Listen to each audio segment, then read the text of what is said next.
Welcome you guys to the top of the hour. It's now our Wine Ambassador hour of training. And to do that, we have our awesome MSI and incredible servant leader, Sheila Matchett. Sheila, you have it all here. I'm actually just going to mute unless you need me. But you guys, she is incredible at what she does. Take notes, pay attention, and yeah, get ready for an awesome Saturday. Go ahead, Sheila. Hello, everybody. How are y'all today? This is my final week for Wine Ambassador. I just want to say thank you for allowing me to help you this month. Had some great training. And today I thought I would do something that would help all of us, especially with the summer. As you know, my grandson turns 9 this week. We're having a party at our swim club, and I'm turning it into a wine social. So I said, well, maybe people don't understand how to do a wine social. So I'm going to be showing you how to do a wine tasting and social today. We're not at the pool because it's really hot and the music was playing. So I said, well, let me come back to the house where it's comfortable and hopefully you can see this. So let me know if you see this. Yes, beautiful. All right. So we Makes have me our more wine. I don't have that much. That yes. Sorry. Go on.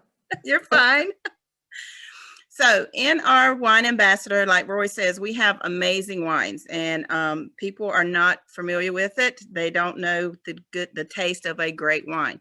I give my wines away all the time. I have people calling me. My husband's baseball team, 2 of their wives called me this week. They have literally been going out grocery shopping to the wine stores, trying to find a taste for the Ricard Merlot that I gave them and the Costa Guerra and the Priscilla, and they can't find it. And there's like, how do I get this wine? I said, you got to join my club. So it works. They said even the wines they tasted that was their favorite, they don't like it anymore. So when they taste our wines, it changes their whole taste. So we're going to get started with this. It's going to be fairly short. Well, it might be, it might not be. You know me. So how to present a wine tasting. So the one thing you want to do is we're going to talk about how to get started, sending your invitations, selecting your food and wine pairings, taste like a pro, and your presentation. Okay. So it's not always easy to do something for the first time. You know, you want to go ahead and try to figure out what you want to do. It's going to become quite simple once you figure it out. So always make a plan. You can't do anything without a plan. All right. So one thing you want to do is you want to see how many people you invite. You want to select your venue, and sometimes you can have a theme. You want to have your food and your wine pairings together. I always like to give out a prize, have trivia games, do your presentation, and then have a thank you for those that are coming. Okay. So remember the invite. This is not only a social and wine tasting, it is a business presentation. You don't want to make it a big old party so that everybody just comes there to drink and get drunk or just have a good time. You want to let them from the beginning know that this is a business presentation along with your social. You want to get to know your people. You want to be professional. So you want to make sure that you are presenting and representing your company, your business, as well as representing the wines. Invite those that you know that will be interested and that are also, you know, great wine drinkers. Have a few snobs there. Host like a pro. Most people don't know how to properly taste wines. They just put it in a glass and drink it. They don't know that a red needs to breathe for a bit to make sure that it gets aerated, to make sure that the flavors get combined with the air, it processes better. They don't know that exactly, you know, what the proper temperature is. You know, white wine tastes better chilled. So you want to make sure that you create an art to your wine tasting. You want to have the 5 S's. All right, so you want to see the wine, let them see the color, pour it in the glass, let them see what it's going to look like, you know, how the different darker goes from darker to the lights to the darker colors. Swirl it so they can see how it looks on the surface, see how it, the aromas come through. Let them sniff it, smell it, see what the different flavors are, what they can smell from it, you know, because the surrounding area actually contributes to the taste of your wines. Then let them sip it. And remember, this is a sip, not a guzzle. So let them sip the wine, put it in their mouth, rolling it around in their palate, swirl their tongue a little bit. Even your tongue helps aerate your red wines. So swirl it around the tongue. Then this is the thing. If you only have the one wine, then go ahead and let them swallow. If you have multiple wines to taste, this is where you want to have your bucket, your spit bucket, and have them spit into it.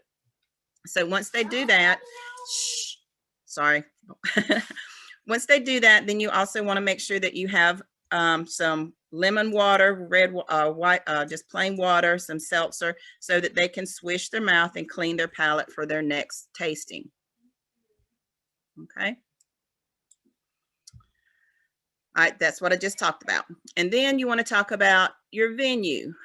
It doesn't have to be really big, guys. It doesn't have to, you don't have to go rent out a hall or a conference room. You can do a very intimate one with your friends and family, you know, at a barbecue, at your, you know, in your own living room, at their house, just different things. You know, if it's going to be cold or rainy, then yeah, you want to be out inside. If it's going to be, you know, pretty outside, kind of, you know, airy, have a little bit of breeze going on, perfect outdoors venue, outdoor setting, you know, on your back patio deck, your pool deck, you know, your lawn, get you a tent set up, you know, anything that you need to make it comfortable. But you also want to make sure that it's small enough that you can, you know, they can hear your voice as you're talking. You don't want to have to get up there and get a microphone or a bullhorn just to make sure that you can be heard. Okay. Then here comes the pairings. Just some fun facts. Did you know, as of last year, and this has probably gone up since COVID, there's over 670,000 gallons of wine produced in a year. Okay. And the consumption is almost 80% of every household has at least one bottle in their house. So there's room for improvement. There's room for growth. We need to get people educated on the wine.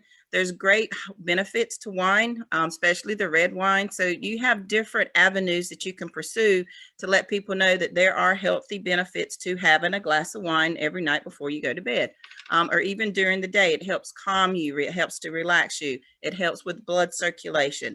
It helps with lowering cholesterol. It helps with lowering blood pressure. Just the little 6 to 8 ounce glass before you go to bed. Red wine, good red wine. So here's some of the food pairings that you can have. Again, it's really based on your preference, what kind of wines you want it to go with. You can have like deviled eggs, finger sandwiches, meat trays are great, veggie trays. Rory's favorite, do a charcuterie board. You know, you can have little quiche bites, you know, pizza bites. You don't want a full blown out meal. This is something that they can go and pick up with a little toothpick, put it on a tray, sample it, and be done. You also want to make sure you have some good desserts, because we have some great wines that go great with desserts. If you've been listening to the Wine and Dine show, Peter's been on there giving some great advice on citric acids and things like that, on what wines to serve with different types of fruits and vegetables. So you can have different ones like that with your chocolates, your milk chocolates, your dark chocolates. You have a fondue tray, or have a fondue fountain and some strawberries, you know, have some different types of fruit and let them sample that. Have some little meat pies, you know, or dessert pies, fruit pies up there. You can even have chocolate mousse pies, you know, have some cakes out there. And you can do one or two things. I like doing a blind tasting, which I literally put a face mask on them, a blind eye mask, and I give them a wine and a dessert. And especially if they tell me they don't like white wine, then they can't see what I'm giving them, you know, and they'll be like, most of them's like, oh, this tastes amazing. What is it? And I was like, tell me what you taste. And they'll tell me what it is. And then when they see they're drinking white wine, they're like, oh my God, I never knew white wine tasted this way. So it's really to your discretion. Make it a game, make it fun, make it engaging and entertaining, for not only your guests, but also to show your wine knowledge. So then you want to sit down and present your opportunity. You want to show them your wine video. We have some great wine videos in the back office. Rory has a great wine video that you can show them. And you want to present them. You can even do the wine ambassador compensation plan from the beginning and show them how they can come in as a customer, and show them the different aspects of being a customer that they get. They can also earn their free wines. That's a great selling point when you tell them, hey, you refer 3 people that you know, or 3 companies or businesses or friends, acquaintances, family, then you get free wine. Let them know that they do have a referral. Let them also know that it is a business, that they can come in straight as a business and start earning income and also earn that free wine. Then you can tell your customers how they can go from being a customer, once they get acclimated to the wines, how they can then become an ambassador and turn their customer base into a business base. So you want to cover all aspects of it and give them an opportunity to come in at what their level and discretion is and work up to the next one, which is one of the great things that we have. There's nothing set in stone that says you have to do this, you have to do that, you have to be this. We are very forgiving here. We like people to get in and try the wines. You know, if some people have never joined a wine club, some people just drink wine off the shelf because they just happen to see it. They don't know what a true wine, fine wine is. So sometimes they need to be educated along the way. Coming in as a customer is great for that, because then they get that selection of reds and whites in their first order. So they can try and sample the different wines. It might take them 2 or 3 months to become accustomed and to get acclimated to having those wines, and to actually feel comfortable and say, yeah, I can recommend this to my friends and acquaintances. You know, yeah, I can go out and talk to my business partners, you know, and say, hey, I got this great wine, I want to give it a try. They can take it to a dinner engagement they've been invited to. They can give it as a gift. So that they become accustomed to not only the wines, but also to the club that we have, and they can see all the aspects of it. So it makes them easier to transition from being a customer to being a business partner.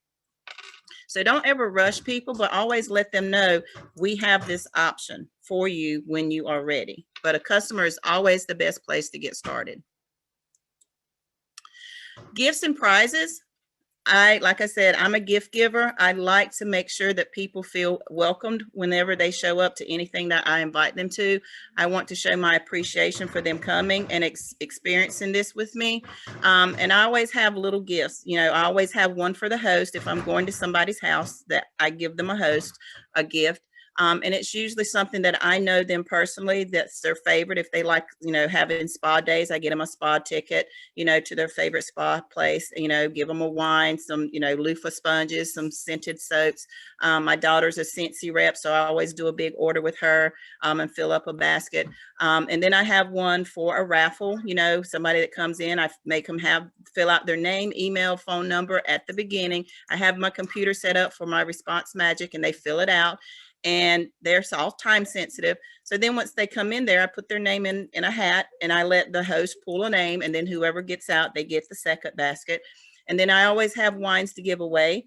One of the games I play is trivia to see, you know, what is your wine knowledge? And there's usually a little tab up underneath with a number on their chair, and they pull it out, and whoever gets that number, whoever answers the most questions, just different things, they can select their wine of choice to go home with that night.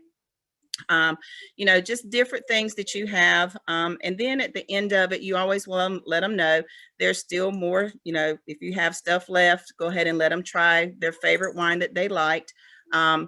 Never let them leave with an open bottle. Number one, it's against the law to have open containers in your vehicle, but you don't want them to leave a little tipsy. You don't want to ever have that ability on you, or that, you know, concern. So you always want to make sure that your guests are, you know, still sober.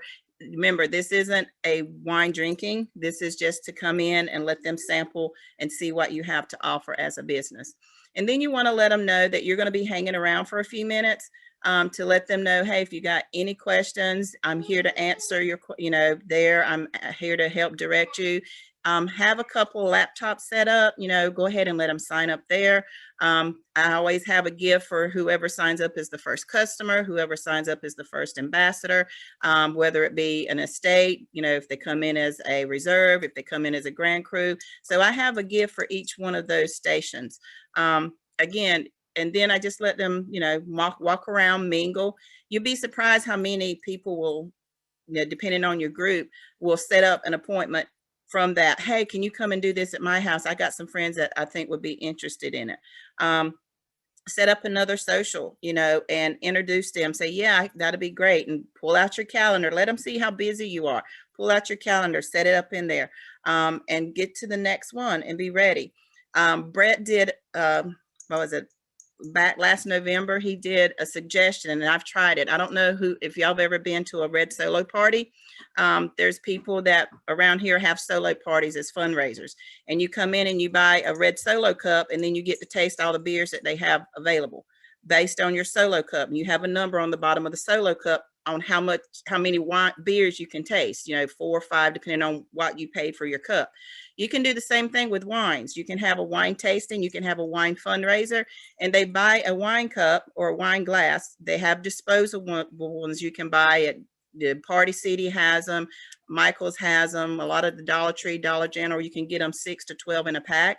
And then you just write a little number on the stem, and say, okay, you paid $5, you get to taste 2 wines. You paid $10, you get to taste 5 wines. You know, so you can have these types of fundraisers for your wines and have your wine set out, and then you just check them off. You can have by the little wine holders that goes on your wine glass to just and have a little, I forget what they're called. I have them all over the place. And you can have it on there so that they know exactly which wine is theirs. And then at each station, you want to have a little washing station so they can wash their cup out and go to the next one. So your wine club has all types of possibilities that you can use for all types of things to get your wine club noticed and get the recognition that you want, to gain your customers and to build your business. There's nothing set in stone, but there's a lot of options out there for you to go and build your business and get it as big as you want it or as small as you want it. You can make it from a hobby to something that you can be doing consistently to build your business and retire. Like I told my group last night at our team meeting, if you went outside and you had to go out and buy a brick and mortar store to do the same thing that you're supposed to be doing now, which one would you go to first? That brick and mortar store that you got over $500,000 invested in, or just to this one because you only got $1,200 in, you just like, oh, well, I do that when I want to. You get the same results if you show up to both places. So just because you invested not as much, don't treat it any less. It's still your vehicle to get what you want, where you want to go. You just got to invest it and make it more of a priority than a hobby. If you only want it as a hobby, that's great. Perfect. That's what you want to do. But if you want to make it as a business and actually see and reap the benefits of it, then treat it as a business. Dress up, you know, go to your desk in your outfit, you know, not necessarily in your PJs all the time. You know, when you're out and about, have your business cards with you, have your QR code down, you know, have your little gimmick that you're going to be giving to people that you meet. I have my little QR codes. Trust me, I leave them at the gas pumps all the time. They're stuck on a gas pump. I go at the checkout code. They're on the, you know, on the counter. I leave them in the bathroom, on the porta potty, not the porta potty, the changing table, you know, any place that you have available. Yeah, you know, where people can see it, leave your mark, leave your station. My ink pens, I give them everywhere. Every time we go out, I give them to the waitresses, I give them to the checkout girl, I give them to the chef that comes by, you know, anywhere. Oh, you need a pen? I see your pen's not working. I was at the dealership to get my vehicle worked on. I went there with 50 pens, I left with none. So, you know, just make sure that people are aware of your business and that you have something to offer them. And, you know, just get your name out there. Again, this sounds pretty fast. I said it was going to go quick. Because I love this program. It's just one of those things that's easy to talk about. Even though I'm not a drinker, guys, it's still an easy subject to talk about because I know how it works. I know people's going to buy wine. I want them to buy it from me because I know it's great. I know that it helps. I know how it's made. I know the processes it's gone through, and I know it's good for them. So again, be proud of your business and wear it with pride. You know, let them know this is what I have and it's going to work for you. It's great. And whether they come in as a customer or a rep, we have whatever they need to build their business to get it where they want to go. Brett and Tanya and Rory has all the training, all the leads you want to build your business as small or as big as you can get it. So Thank you for listening to me. If you have any questions, I think that's all I have for right now. What you think? Love it, Sheila. I was busy taking notes on my own little spreadsheet over here. So I'm going to stop This my is, share. yeah, you can, this is really helpful. Like, I love how you guys come to, as leaders, and come and share this constant information to help people out. What you guys got to realize is there's no one way to do anything. That's why we have multiple legs of marketing. You do what you're comfortable with, but do something. Find something to do it consistently. And, there's going to be people that are just going to love doing the social parties or the aspect of it. There's people that here that are involved in church fundraising, school fundraising for battered women. I'm donating 2 cases for basically a silent auction to help battered women coming up here soon. And that's something that's really good to do with it as well. Wine is just a universal product. Mhm. It's something that guys, I'm going to tell you, when you set it up in a room, people like all tune in. It's relevant, right? They just tune in and look at it. We were in Destin and I'm walking out of the elevator and women are following me. I'm like, oh my gosh, this wine's is crazy. So that's what happens, right? Wine just is relevant. People just tune into it. And so that's why we use it so well as what we do in marketing and aspects of it. And the tasting events, when you do them right, you can grow your business. And, for those of us that don't like doing tastings, don't. It's another option, right? You don't have to, but be aware of it because someone you bring in might be connected in those ways. We have a private school and it's one of our marketing partners and they get their wine and they took a case of the wine to a fundraising for the school. And they told me that it was the single largest donation came from the wine sales or the wine donations, really, right? Their donations. People donated and did the bid and they put them in baskets with like noodles, pasta sauce, some type of dessert. They did it was like an evening out, right, with that wine.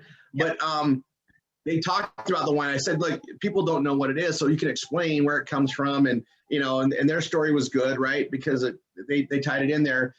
But what they did is what you can do to enhance it is if you taste it at the same time, and they can get a bottle. That's another option on the fundraising aspect of it, right? Is they're there to donate money anyway.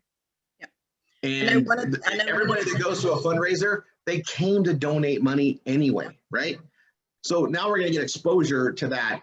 And the same thing, Sheila, I'm going to bring this up with my thing. It was actually here in Utah, which we weren't able to ship wine here. So they get their wine in California and they brought it here.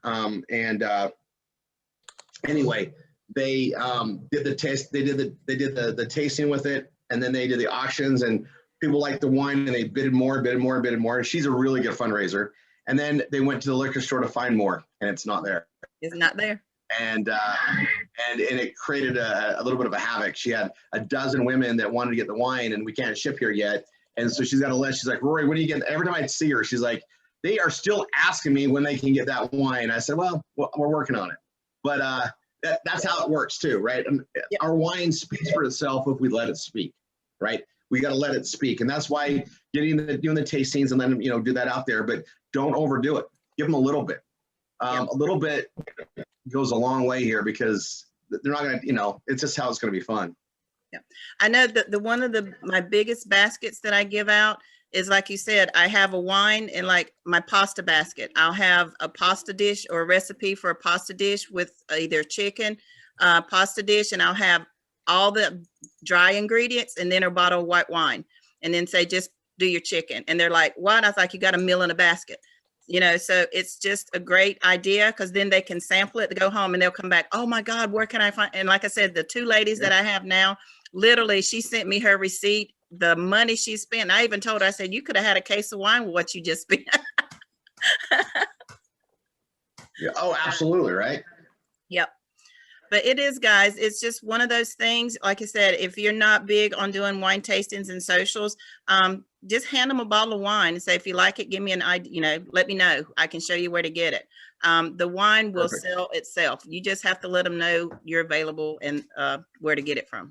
it'll sell itself if you let it, right? You got to Yep. do the marketing, presentation, tie in the story, and then let them taste it. And then it's going to help with the marketing presentation, right? It tells its own story. The Exactly. wine, drinking that wine, every bottle of wine has a story. And when you taste it, you get that story. You get to taste what's in it and enjoy it, and especially with a proper pairing. That's what's really good about it. So it will help you with the marketing presentation if you let it. So let it, and it's okay to tease it out. And Sheila, I think we always have the holidays and stuff coming up. Always, there's always an anniversary, a birthday, a wedding, let alone the end of the year. Packing of Thanksgiving and Christmas and Hanukkah and everything else they do at the end of the year, right? Yep. There's always a gift giving opportunity where wine just fits in. And, it's a good way to get to know your neighbors. If you don't know who they are, you guys, every time we give somebody a bottle of wine, they feel like it's like a special moment. It's so freaking awesome to watch it happen. And the gift basket without a bottle of wine is kind of missing the best part of the gift basket. Mm-hmm. And so that's always a thing that to tie in there. And it's also something, to make reference. A lot of times, I'll hear this especially when we bring a new person into the wine life that we have here. And they see like the Grand Cru, they're going to get 2 cases of wine. And then the 6th bottle, they're like, what am I going to do with all that wine? And I'm like, oh, you don't know what fine wine is yet. Because when you know what fine wine is, you're like 2.5 cases. Okay, that's a good start. I know I can get more. It's just different, and it just such where it's at. And so that's also why we have it where they can come in as an estate and upgrade and get and learn into it. But when you hear somebody like bring that up when you're representing it, and they like, oh, that's a lot of wine. All that tells you is this: oh, they haven't had fine wine before. Yep. Because those of us that have had it. One bottle, when we get down to a couple bottles, that's like panic time. I want to be out of wine, right? So just know that's a great sign that they don't know much about it. And here we're going to be able to educate them on what fine wine is. We're going to change their life from that time that they open those bottles and start enjoying it. And I've never had a person really say, oh, Rory, I got all this wine stacked up. And if they do, and I don't hear it anymore, but we did it when we first started building. Some people were like holding on to it because there is a value to the wine. Well, the best value is to share it with good friends and good food. Unless it's like, that Grand Cru Rickard. We don't share that very often at all. Tanya and I kind of hoard that. The AVP, we don't even let people know it exists, right? No. So no. Well, babe, we're like, you're like, if I take somebody down to the wine fridge, take wine supply. So I'm like, what are you taking? Yeah, did you give me an inventory? What are you taking? Did I approve it? You can't take that one. You can't take this one. Those are mine, babe. Yeah, she's on it. Don't you dare give them an AVP. Don't give them that. I'm like, what can I give them? And she'll give me a list. It's okay because we got more. But it's one of those things that, just be aware of how great we have it. But there's other things to do. And since we have a little bit of time here, I'm just going to just share some wisdom. I spent a lot of time in Catholic churches. They have the most disgusting wines, and they will take donations of wine gladly. Okay. Typically, it's a volunteer that brings the wine in for the sacrament service. And it's usually like an Ernst & Gallo jug or something like that, or a box of like, oh my gosh, whatever, Franzia or whatever it is, some distasteful wine product.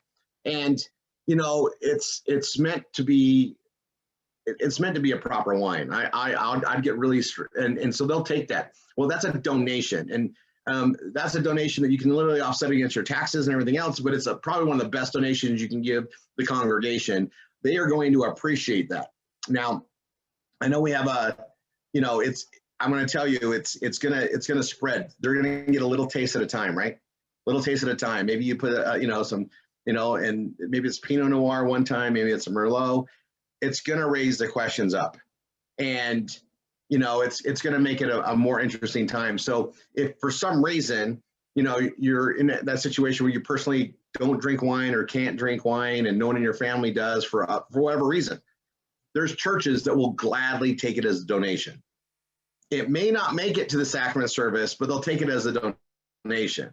But you know, just you might want to check on that. Anyway, there's my notes on that. Yeah, absolutely. Attendance is going to increase when they understand what it is, and especially if it's marketed a little bit. And we're working on more and more ways. I'm gonna let the cat out of the bag. Is there anybody here that's gonna mute me? Okay. Niall, is it okay if I will.